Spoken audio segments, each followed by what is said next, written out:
women. My name is Alicia Chinchilla, and with me tonight, I have a guest, Shirley Thiessen. Welcome. We're so happy to have you. Hello. Hey, And good to tonight, see you.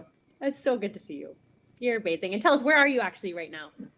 I'm in Calgary, Alberta, and I miss you since I you moved know. away. So it's I so nice to know. see your pretty face. Oh, you're And the I best. and I cut lilacs in your honor tonight. Can you I love smell? it. Yeah. I smell only my tea that I'm drinking, but you know what? It's a close second. For those of you joining us, we are continuing in a series called Why Don't We Talk About It?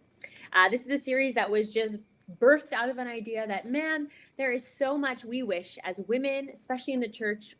There's so many things we wish we talked about. There's so many things that we are walking through currently in 2022. So many different stories, so many different situations and circumstances that we're all facing, and we need to start talking about some of these ones because they matter and they're important. And why not talk about them in a place and in a community where we actually can be vulnerable and share with each other? And so tonight we are talking about grief.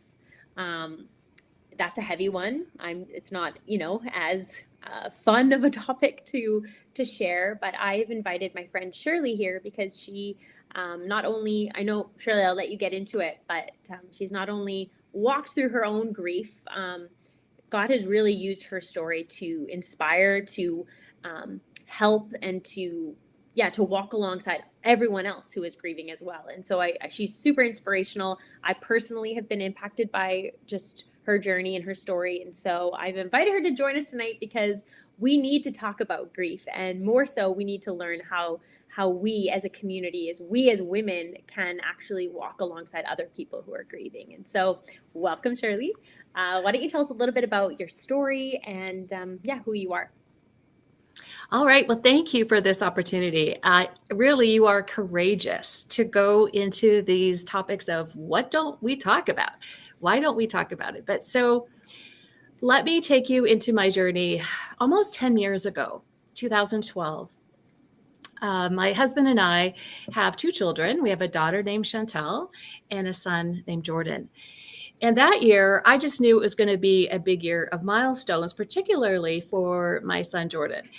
Sure enough, he got engaged in January. That was exciting. He graduated from university in April, and then after a nationwide search, found a career job in our city of Calgary. So we knew that they would be living nearby, and that was fantastic. October 6th, Jordan and his bride were married here in Calgary.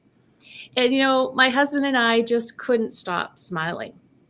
Like other parents do, we had invested so much love, time, prayer, energy, and money into this kid. And now Jordan was gainfully employed, happily married, and off our payroll. Like life was good. He was launched. So we took off for a vacation just shortly after the wedding, and we're just celebrating all the blessings that God had given to us that year, particularly.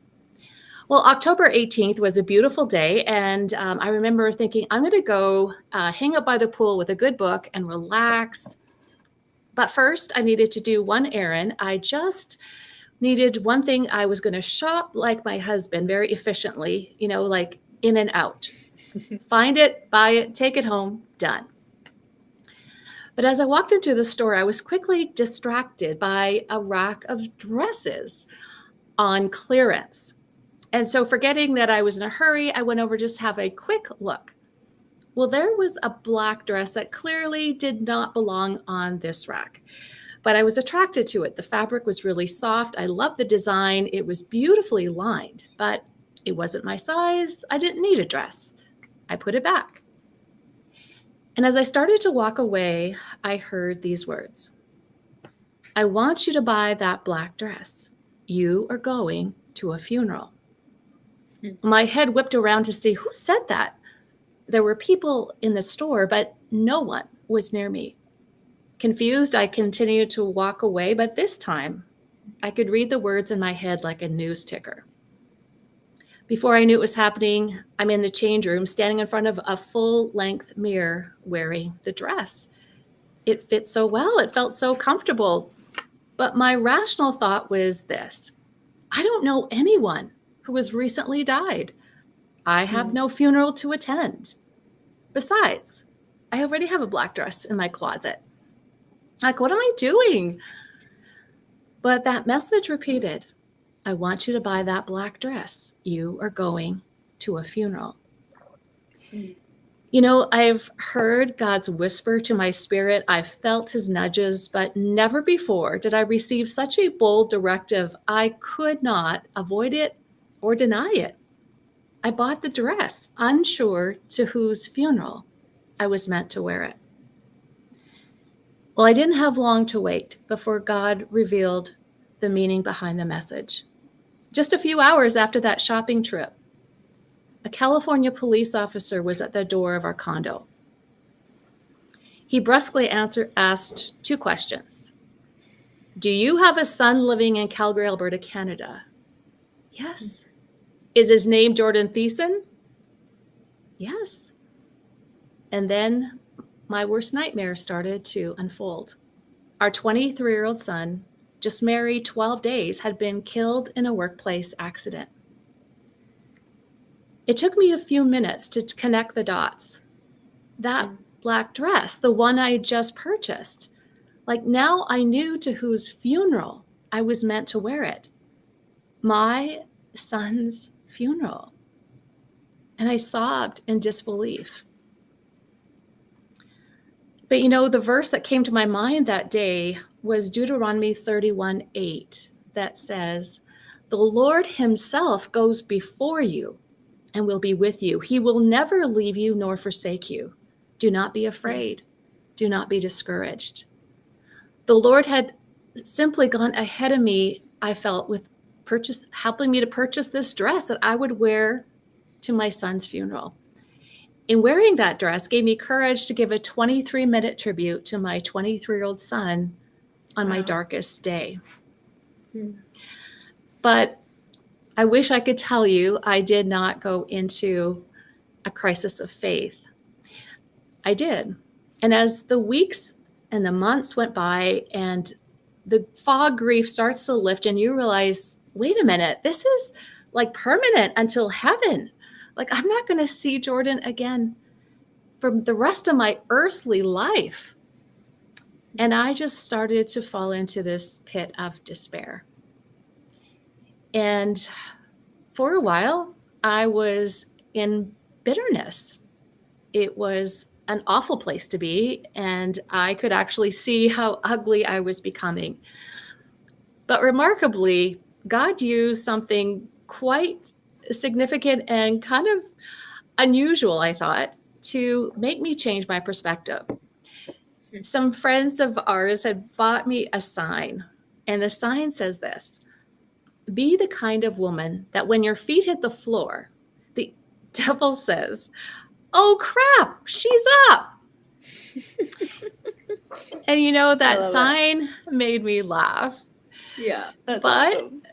But it also made me ask myself this question: am I really that kind of woman? Like, am I a threat to the enemy, or am I participating with him because I'm just feeling sorry for myself? I'm in this self-pity.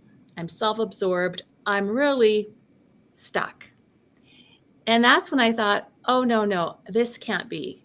I will not let the enemy have the last word. And so that's when I made a choice to say, Lord, I don't like this plan.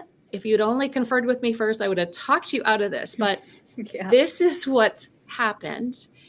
And I want you to recycle my pain for your good purpose. God, I need to see the redemptive threads in that story. And so that changed my perspective, because now I said, I'm going to look for the ways that you want to invite me to recycle my pain. And honestly, Alicia, he has never stopped giving me opportunities to do that. Wow. Even when I wasn't ready, even when I didn't feel prepared. And like talking to you today, like that is another way that hopefully people will find value in what we share today. And in that way, I can recycle my pain for a good purpose of helping someone else. Wow. Oh, that's powerful, powerful. And I can only imagine it was a journey to get there, like you're saying, right? There Oh, was yeah. lots of moments where it's hard to make sense of why, things Mm, happen and how, yeah, how we end up in these situations. It's almost like, how did I get here, Lord? Um, yeah. but I think what I want to know is when you were in such a dark period of your grief, did you have people around you, and what did they do to help you? Yeah, for sure. And, immediately I would say I was so fixated on my own pain that I didn't even notice some of the people that God was loving us through them. Hmm. And it was a surprise how some of the people I thought would come alongside us weren't, or were very, um, it was minimal, I would say. But others just had so much courage. And, like, frankly, I wasn't fun to be with. I Hmm. was not, I kind of lost some social graces. I was not as appreciative as I should have been. And so I'm so grateful for the courageous ones that stuck by me. And they basically did four things that were so impactful. And I recognize now that that was God loving us through them. And so the four Hmm. things that they do is I call it a lap. They did the lap with us, an LAPP. So the first one is they listened. And Hmm. oh my goodness, that was so important because sometimes by just me talking out loud of my pain and my grief, I could start to untangle the thoughts and even Yeah. find a way forward that I wouldn't have known otherwise. But because they were so Hmm. empathetic and compassionate in listening, like Hmm. they would say things like, well, as much as you're comfortable, like tell me more. So they were Hmm. giving me permission to unload it all. They Right. weren't Right. critiquing it. I didn't feel like I had to edit the things I was saying. And Hmm. sometimes it was pretty raw, like just expressing my emotions. Yeah. And they weren't, they didn't run away. Hmm. They stuck with me. And that's When you, hard. If I can oh, interject, I think yes. that's something. It's almost a skill of actually being able to listen, because how many people ask how we're doing, but they're not actually listening. They're just kind of asking to just kind of check that box, like, oh, I seem like I care, I asked you, but actually Yeah. stopping to listen and not interject, like, I'm kind of interrupting you right now, but not No, no, I want you to. interjecting, but not interjecting with like a, oh yeah, I know how that feels, or making it about us. It's like truly learning to just listen. Like, that's a skill, to the Oh, point where yes. I'm not looking for anything in return. I'm just wanting to sit here and listen to you, and actually give you a safe space to share openly. Like you're saying, sometimes you were not very, pleasant to talk to, probably, No. but to actually be like, no, no, I'm asking you, I actually care and I want to listen. So to have somebody Hmm. that listen to you, I think, is something we think is like, oh yeah, of course they'll listen. No, I don't think all of us Mm. actually know how to do that well. Well, I know I didn't. I know the younger me was not great at that for Mm, my grieving friends. And I actually shudder to think about it now. And so I'm so grateful for the friends that actually modeled for me what it mm, looks like to express empathy and compassion. And listening is a big part of it. And really, when a griever feels heard, a little piece of healing starts to begin in their heart. And wow. so, I used to think, well, there must be something I should say, like some sort of silver bullet that's going to make this all better for them. There isn't anything to say other than, I hurt with you. I really hurt Mm, with you. yeah. Wow. Yeah, I think that's our tendency, is to want to fix people's pain and do something to help. But like you're saying, just listening was Oh, healing for yeah. you. And that's so beautiful. Hmm. So listen, Absolutely. and then the A was. The A is for acknowledge the loss.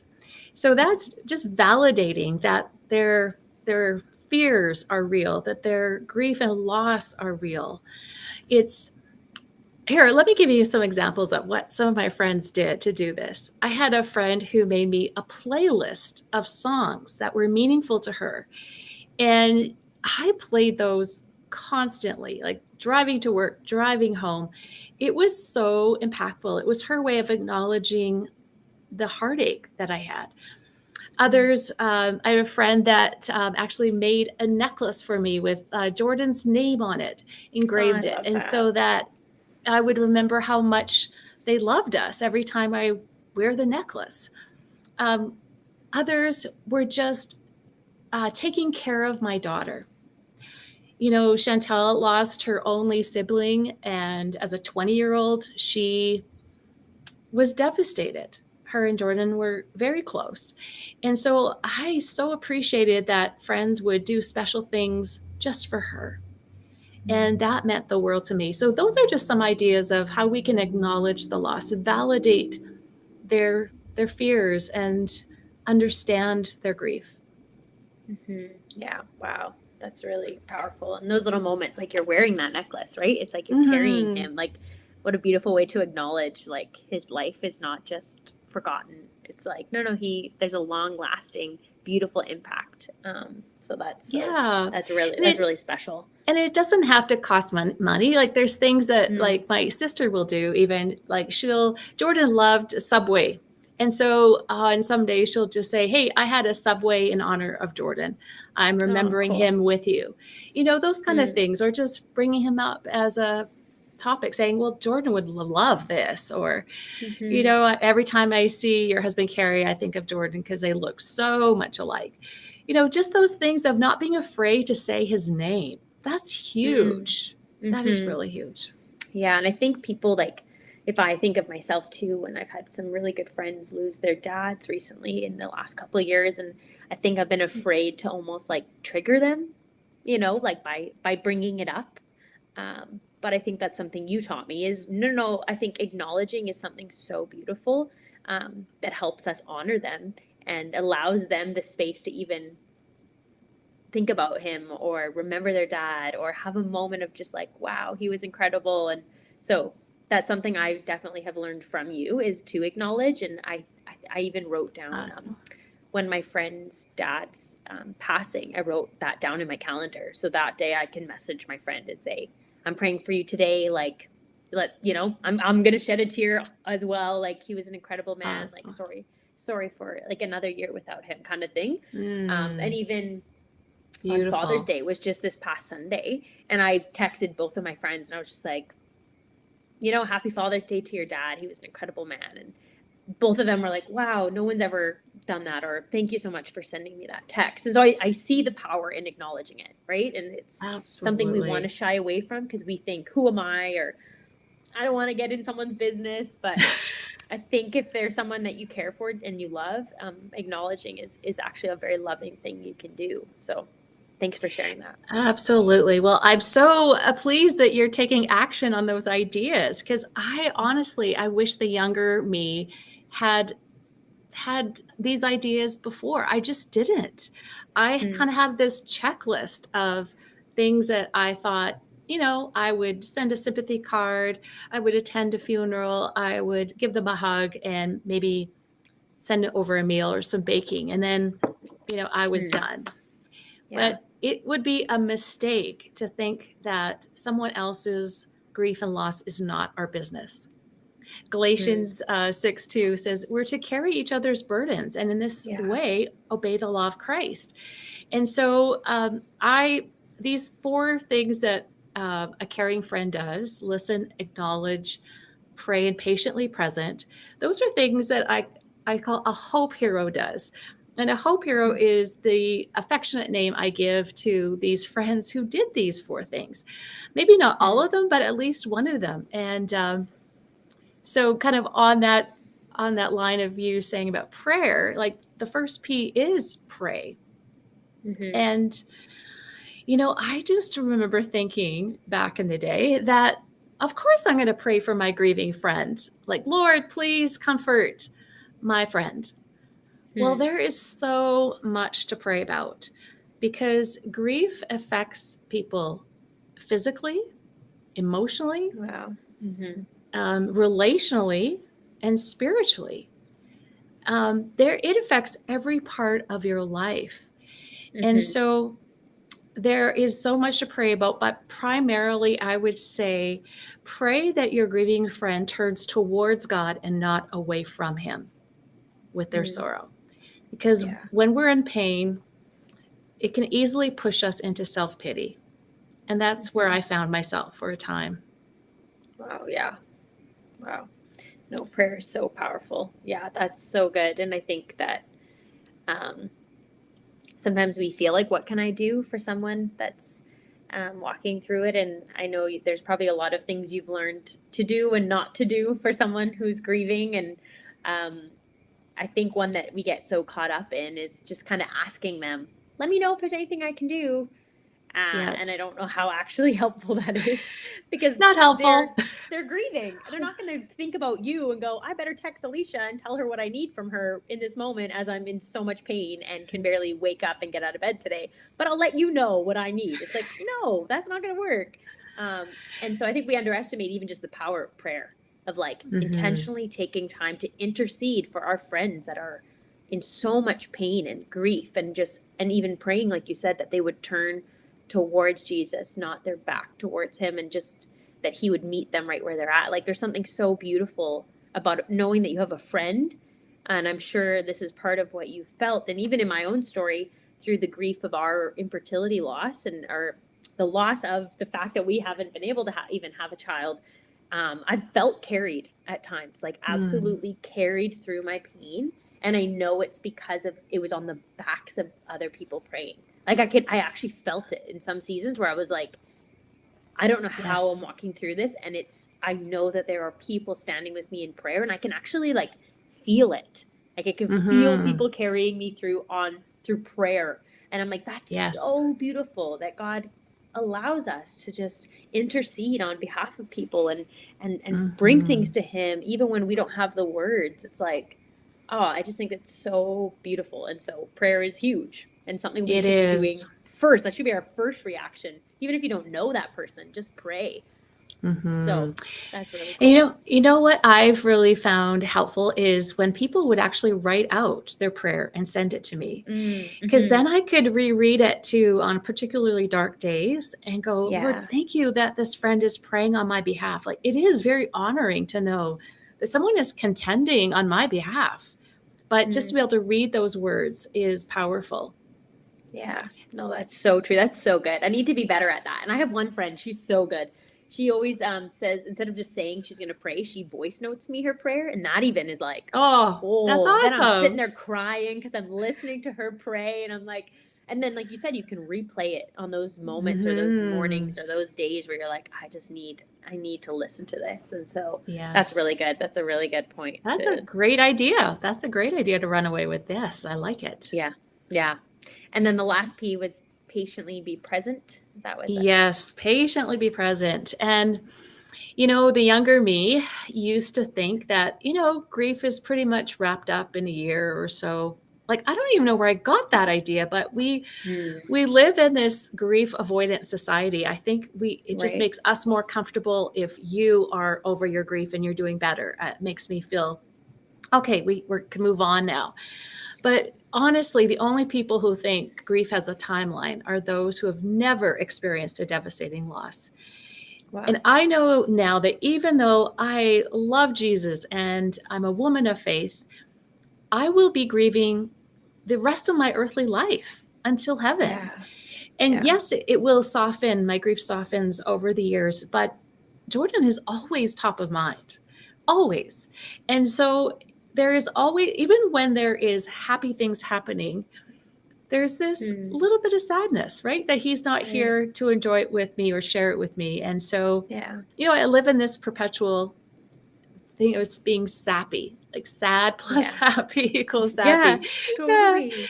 And it sounds weird, but you understand that you hold these different emotions at the same time. Hmm. And Hmm. that's okay. That's normal. But Yeah. in terms of being patient as well, is, you know, I've heard some people say, well, I've reached out to my grieving friend like 3 times now, and they haven't picked up the phone, they haven't responded, or they didn't seem appreciative of my efforts. Please be patient with them. It grief just messes with you. It is just so overwhelming that keep checking in, keep trying. I actually met someone who 30 years after the death of his niece reached out to his sister again, and a relationship that had been estranged came back to life simply because he reached out and he said, I am going to try again. And like, wow, you think 30 years, that was way too long. But if God puts it on your heart, please keep reaching out. And you never know the impact of your kindness and your empathy. Wow. No, that's so good. And probably something we all need to hear tonight because, like you said, grief is messy. It is hard.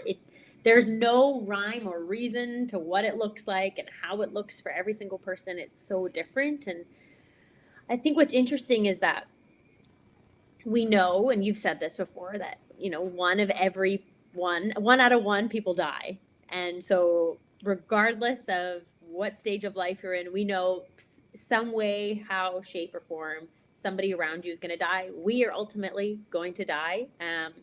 And grief can be exactly that, a loss of someone close to us, someone we know, someone we're in our church community, a family member, colleague. But grief can come in different forms too.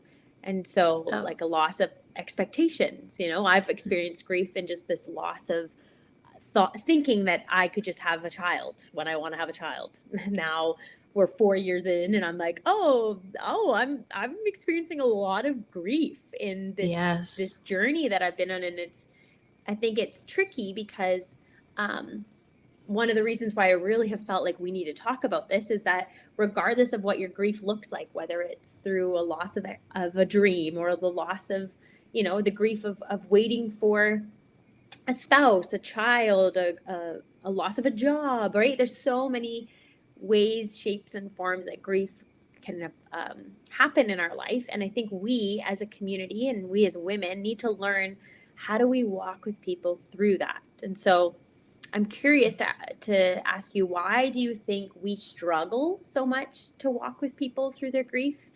Why do you think maybe this is even something we don't talk about? Just curious what your thoughts are. Yeah, well, I think for myself, I just felt ill-equipped.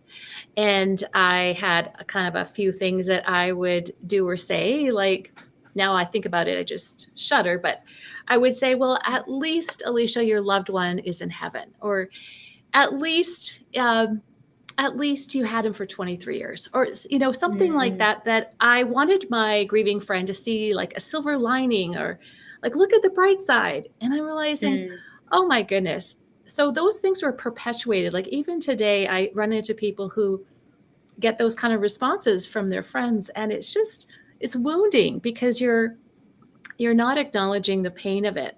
So I think we've not talked about it. We're uncomfortable as a society to talk about it, even in our church communities, which is a real bugbear for me. I'm like, okay, this is not okay.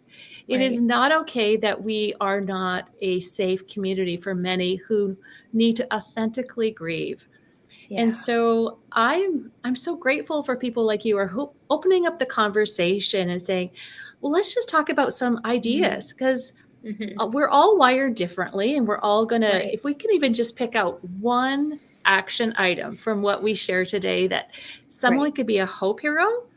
Oh my goodness, that's huge. And we can actually change the culture in our churches to be empathetic and compassionate, where people even far from God will come to our churches because they've heard, oh my goodness, Village Church, they care so much about my pain and my loss. Wouldn't that be awesome? That's amazing. Totally. You're getting me fired up over here because, so we'll touch on it later, but Shirley has a course called Hope Heroes, like she's been alluding to. And so we took a bunch of women at Village Church Calgary through the course. end of last year, end of 2021. Was that right? Yeah, end of Yeah, 2021. that's Leading into right. Christmas, I remember. And you shared the story, and it's in a good way. I don't mean this in a bad way. It's kind of haunted me in a way because I'm like, this is not okay. And you shared that you're in this Facebook group with a bunch of other people who have walked through grief. And I remember you sharing that there's a lot of women specifically that were saying in this grief group that they had left their church, not because the church didn't have a support group for everybody who's grieving, where you know, there's a bunch of people that have had loss and they've got a Yeah. group where they can be supported and talked to and journey with those other people that are grieving. But it was actually the fact that the rest of the congregation didn't know how to interact with them, and they felt so awkward and not loved that they actually felt like they had to leave their church.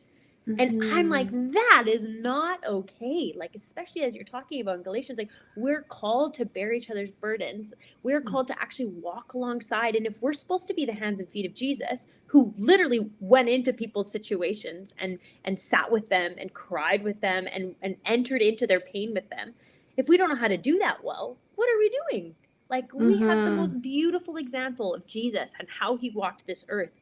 And we're called to be imitators of Christ. So what are we doing if people are leaving the church because they don't feel like they can be authentic and real and grieve, and people aren't showing them empathy, aren't meeting them in the midst of their pain? I think as a society, Yes. I'm going on a rant, but as a society, we're so caught up in our own situations. Like, life is about Alicia, what she has going on. I've got so much. I'm doing this. I'm going through this. I don't have time. Like, we almost put this like barrier up in place to go, I got a lot of stuff going on. And I'm like, but I don't know. We got to kind of figure out how to break through that, because life cannot be about us. Life is not our own. Actually, we're called to pick up our cross and follow him, Christ, and not about what's in it for me, but don't you know, I got all this stuff going on. It's like, man, the most beautiful thing we can do is actually lay down our life for our friends, is actually lay down our life for the people around us, and enter into their pain and go, I'm going to show up for you. I'm here. I'm going to listen. I'm going to acknowledge. I'm going to pray for you. I'm going to be patient, because this could take some time. But in the end of this, if I sit with someone and I walk with them through their hardship and then share the hope of Jesus, we don't even know what God could do with that. We could change our cities. We could literally, we would see so many more people come to know him, because we've been selfless and actually allowed God to use us. And it takes intentionality, and it takes us, actually recognizing that we need to stop being so selfish and so focused on our own lives. But that's the call of the church. We have to do that. Absolutely. You preach it, sister. You preach there's it. no ands, if, or buts. I'm like, we know that everyone's going to die. Amen. We know that grief is something that's not talked about, and yet it cripples us when we're walking through it. So, yeah, but here's the thing that God taught me that was, it felt counterintuitive. He very early on taught me that part of my healing meant serving others, meant being a hope hero to someone else in pain. Wow. Yeah. And so even when people go, well, yeah, I got so much going on, and that could be totally true, and I don't want to dispute that, but I want you to think about, who can I encourage today? Who can I send a text to saying, hey, I'm thinking about you? Yeah. I have a friend, Corinne, who has sent me a text on the 18th day of every month, because Jordan died on October 18th. So that has gone on for nearly 10 years. Wow. And so it doesn't matter who we are. We can all send a text of encouragement, right? So looking for others who we can encourage somehow is a beautiful way to actually heal our own heart. And yet it does feel counterintuitive, but it is God's way. No, and I can even, for sure, I've seen that in my own life, right? Like, even 2 weeks ago, talking about infertility on our Instagram live, it was like, it's really healing for us to talk about it. It's healing for us to almost serve from the place that almost is like the most vulnerable, or the most we feel the most pain, because I feel like God meets us there, and he uses that, to actually show us that he's with us. It's like, I don't know, it's wild, right? And like you're saying, it's counterintuitive of like, wait a minute, I'm almost gonna like love others even though I'm walking through my own pain. And God's like, yeah, but I'm showing you that like my grace is sufficient in your weakness, in your hardship, and actually how beautiful it is that we feel full actually after we serve and love and walk with other people. It's so beautiful how he shows us that. Absolutely. How, it's beautiful. Well, your vulnerability, which I so appreciate, you are giving others permission to be also vulnerable. But when we're in say a church setting and there is no vulnerability, everyone is fine. We're good. It I'm good. makes people who are in pain fake fine. Because it doesn't feel safe to actually be vulnerable and share the pain and the grief and the loss. And I think there's nothing that the enemy wants more than to just make us fake fine. And the Psalms are so full of laments, and I love that. And I think I've heard you talk about that before too, about God welcomes us to just talk about our loss and our feelings and our emotions, not to stay there, but to share it with others as well. I share it with him. But we're at no point, I think, is it going to serve us well to fake fine.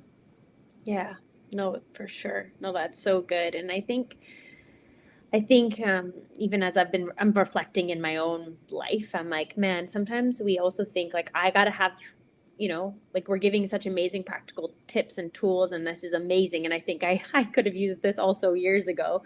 But I think also we're underestimating the power of the Holy Spirit, that we can just show up and go, Lord, I have no idea what to say to this person right now.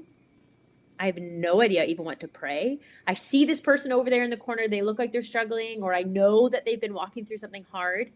And we almost underestimate the power of Christ to just go in that moment, like, Lord, give me strength to just walk over there and ask them if I can pray for them.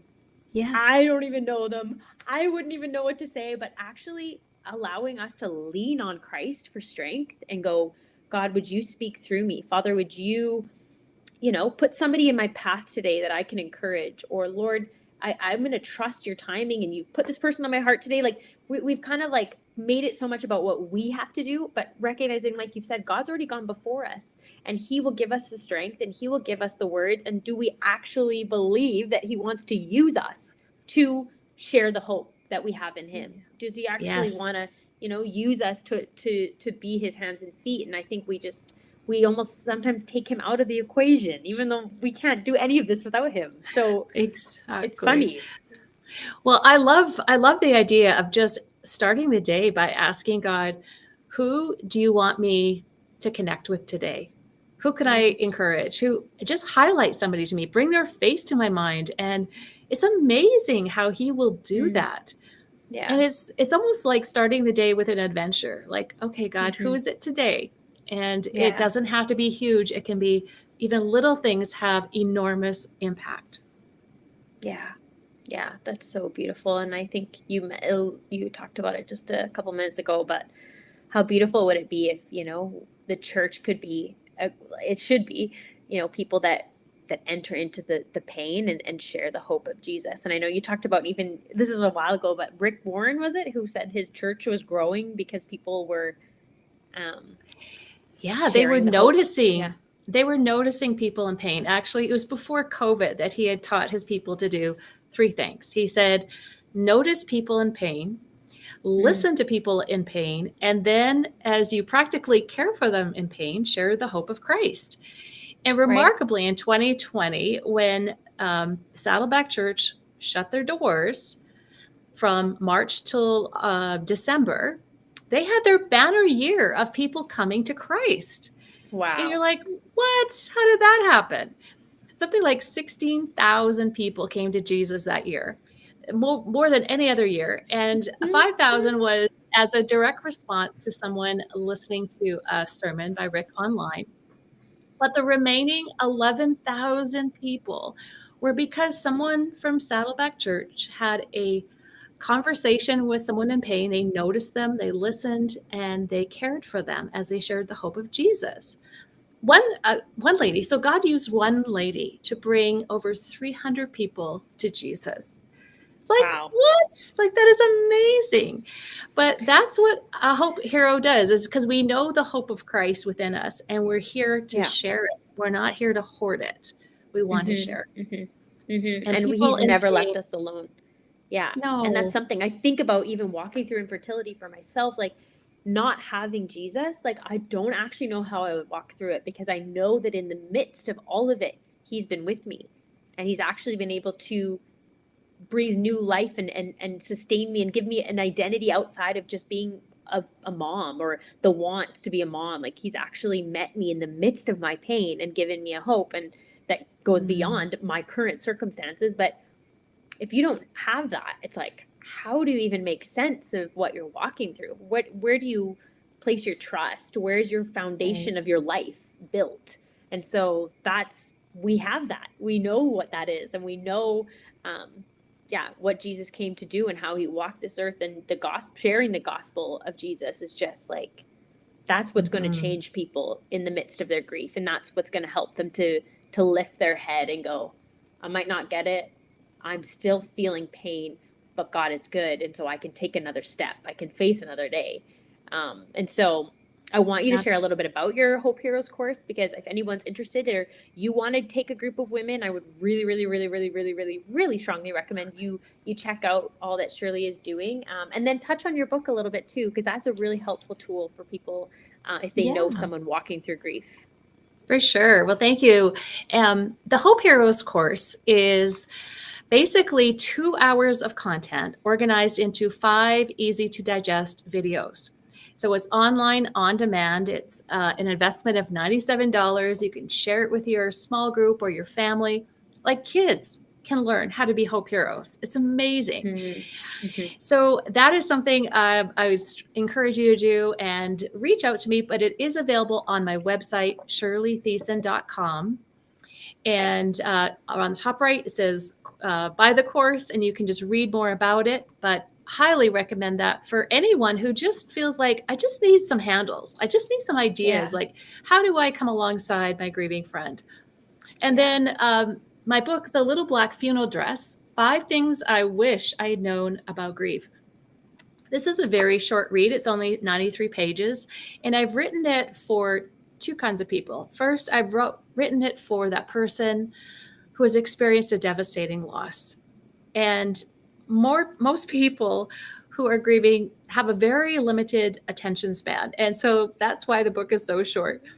Right. Uh, and I pray that there will be some nugget in there that just helps you to hold on to hope.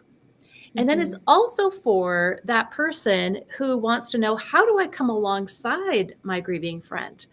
And Right. I actually have even lists, things to say, things not to say, that I hope will equip you and help you feel more confident, a little bit more sure about how you can come alongside Mm-hmm. that friend.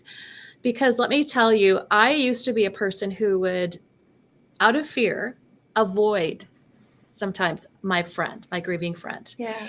And now I realize that avoidance feels like indifference to that person who's hurting. And Wow. indifference Yeah. can feel more wounding than hate. So Yeah. it is not an option to avoid them. So Yes. It's so good. let's learn together how to do things that will support them in ways Yeah. that are meaningful and life-giving.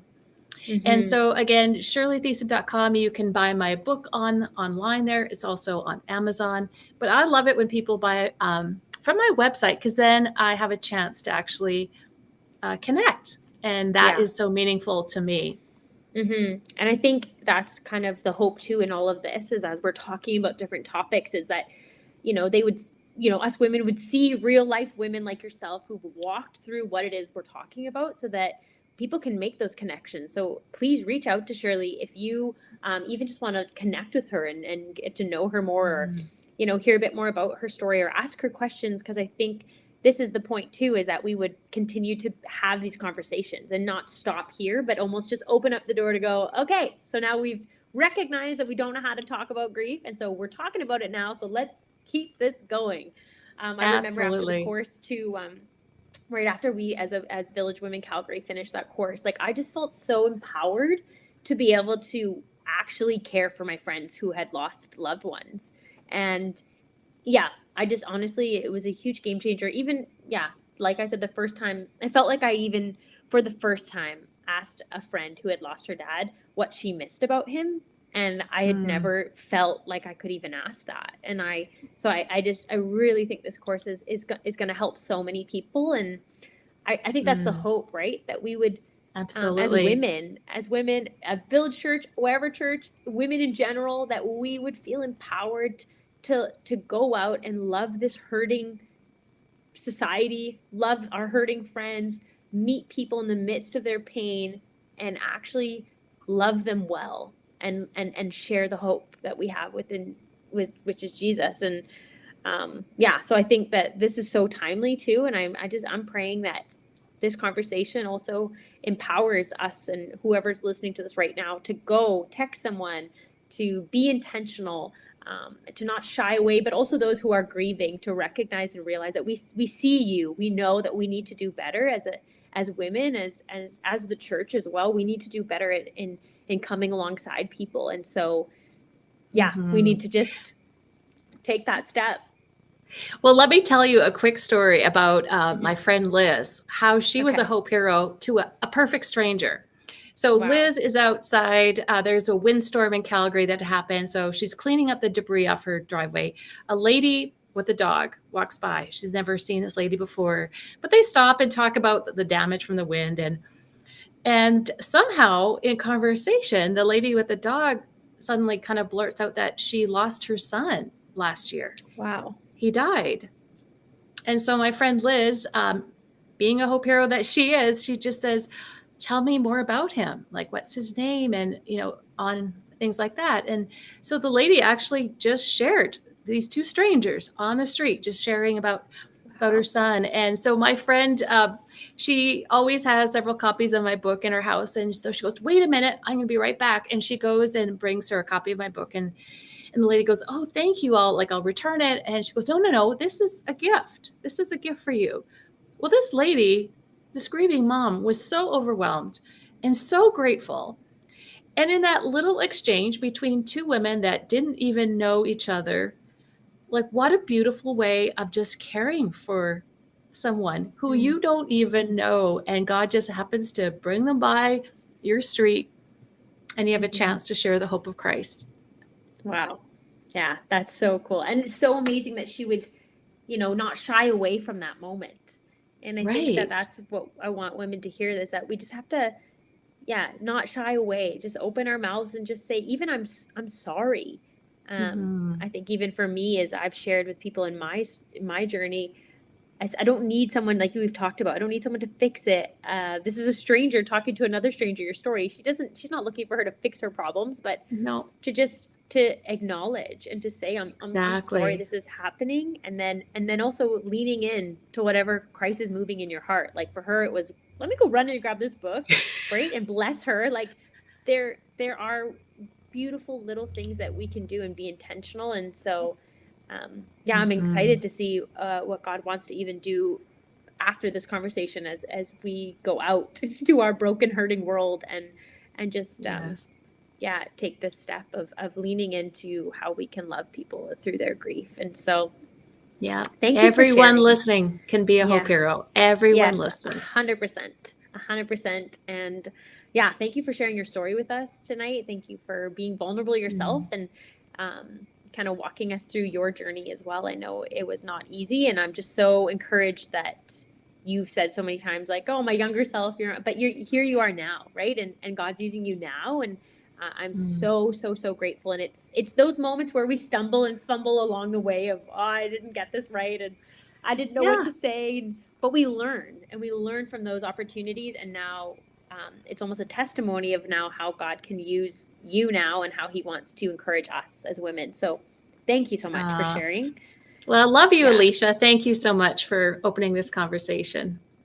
You're so welcome. Awesome. And don't forget ShirleyThiessen.com. You can find her book, find the Hope Heroes course if you want to gather a bunch of women and kind of learn how to continue to walk with people through this and just gain more practical tools. And it's really cool to do as a community as well. I think it's empowering for us to kind of have that small group discussion and that time to reflect. And I think that was something that was really powerful for us too, was gather in community. Don't stop talking about this. Don't stop asking questions. Don't stop listening to each other. And so we just need to have almost create those situations in which we can continue to have these kind of conversations. So I hope you feel encouraged tonight. Thanks for letting us talk about grief with you, and we'll see you next week.